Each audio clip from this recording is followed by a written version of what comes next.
Back in jail for a third time, one of them picked off the streets by police this morning. In the van, Joshua Wong and Agnes Chow. If this insurrection against China's rule has any recognizable faces, it is theirs.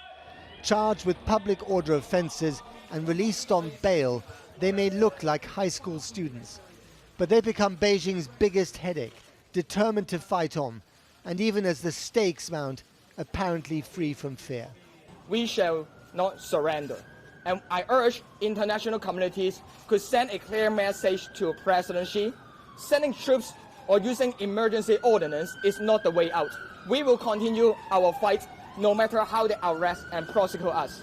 We can see very clearly that the regime and the Hong Kong government is trying to create a white terror to try to scare Hong Kong people to not to participate in the social movement and in the democratic movement in the future.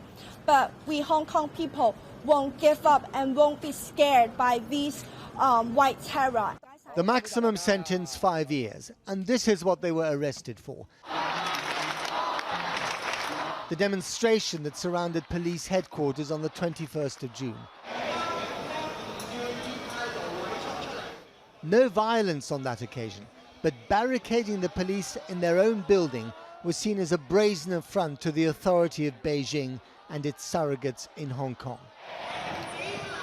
These latest arrests may appear draconian, but they're part of China's nuanced approach to this dilemma: how to stop the contagion of freedom without resorting to a bloodbath. Apparently, at least, Beijing has decided not to deploy the PLA, the People's Liberation Army, the military troops into the streets of Hong Kong. They would now use all judicial means to scare people off the current fight. Intimidation through arrest is one of China's methods, and then there's Technicolor. Now is the real time to test us, they chant. Carry forward the spirit of the Hong Kong garrison. Carry out the mission without fail. This was the item on Chinese state television announcing the routine rotation of People's Liberation Army troops into that Hong Kong garrison. Although for a routine production, this was more Hollywood blockbuster. Seeing Chinese military helicopters fly past the corporate spires of Asia's financial capital is meant to intimidate everyone, including the global business community, that there's always another, more brutal option for dealing with these challenges to Beijing's authority. This season of unrest is now running 13 weeks. It started with rallies against an extradition law. It has become a symbolic and epic struggle against China's iron hand and the shrinking of Hong Kong's already limited democracy. Beijing may be the emerging superpower. It's flexing its muscles across Asia. These scenes would never be allowed in mainland China. But in Hong Kong, China is facing a challenge it never expected, and it still doesn't know how to deal with. Well, I spoke earlier to Bonnie Leong, one of the organisers of tomorrow's unsanctioned protest, which has now been cancelled. And I began by asking, after the wave of arrests of protest leaders, is she also expecting a knock on the door from the police? Actually, yes, I'm glad that you mentioned that.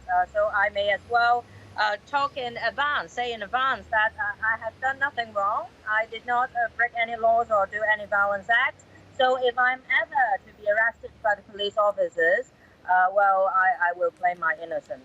But they're clearly arresting people in order to intimidate organisers of demonstrations like yourself and indeed the general public. Is that intimidation working? Well, I'm sure it's not, because Hong Kong people had shown again and again that we are people value our city so much, value our home so much, and we will soldier on to fight for our freedom, justice, and also democracy until we see our 5 demands be heard. So people are not being frightened away. Of course, we may fear for our own safety, but it's not enough to intimidate us from the campaign. Right. But what about this march tomorrow? There's supposed to be a march tomorrow, as there has been every weekend. The police have not allowed this march. In fact, there's a police statement today saying that anyone caught on the streets pretending to do something else but actually marching could face 5 years in prison. Are you still going to go ahead with this demonstration?